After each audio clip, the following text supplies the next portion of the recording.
I'm just leaving World Market Explorer, which was Cost Plus World Market, and that was after that little freeway trip where we started at 78, but down to 72 going uphill. And I must draw a little conclusion here. I was comparing this car to the Chevy Volt that we had just a few weeks earlier, and with the Chevy Volt, I must admit I was quite disappointed. The Chevy Volt had a range of 40 miles, which never was, which the highest I got was 30 miles, and then if I drove my daughter to school and back, it lost 10 miles. The regenerative braking on the Chevy Volt didn't work as well as I noticed this one here, which also is pretty sad. So all in all, I came back from the Chevy Volt with not being too impressed. It seemed like an excessively overweight car with excessively complicated construction, with the engine and the electric powertrain and the conventional powertrain, for a very limited result, basically. The amount of time that I was happily driving as a zero emission driver was far and few between, and most of the time it was just using fuel, and then in comparison not even that little.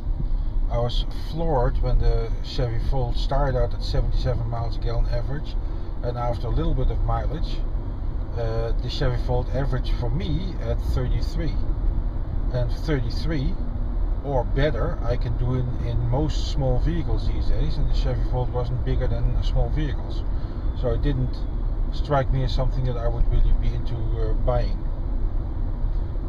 And therefore I was a little bit skeptical when I got this car, and then especially after the first trip where I found from picking it up in Carson to here, Mission Viejo, that I lost so much in mileage on the freeway, and then the problem that it had with the gearbox, or something at least related to that, I was kind of very skeptical. And then I got this car, the replacement vehicle, and I was driving around with it, and with the obvious functioning of the regenerative braking on this one, and therefore the extended range that you can get through it, I'm darn impressed. I'm really darn impressed. There are some things on the car that I wouldn't like. If you look at the dashboard, for instance, here, you can see that they wanted on its center panel here, they wanted that iPad type of look. But then if you can't achieve the iPad look, then don't try and go for it. Keep it conventional car, because I've seen plenty of Nissan and Infiniti interiors that are much better than this. This looks to me like cheap, badly thought out imitation. If I look at this part of the dashboard, it looks quite nice. Why not stick to that style and don't go for the electronics look of the iPad type of person, and make this coherent with the rest of the interior, and then you've got a really nice car. It's spacious enough for 4.5 here in America, maybe 5, tightly packed, and it functions in this sort of limited range that I'm using it now for within the mileage that I can get with the car. It functions darn well. As I said, in this configuration with this with the current maximum mileage, I wouldn't take it to LA. I just wouldn't, unless it's a one-way drive. But I definitely would take it around here for everyday use, for anything that I normally would do without going outside of my normal parameter. I can use this car totally. There's nothing that would hold me back from having this car. I personally could do with a little bit more conventional, modern, clean styling. This is not directly my taste. It's a little bit too gimmicky. What I said is computer games design, but then that might be the sign of the times, and I might be getting old and that sort of thing. I still believe in clean design.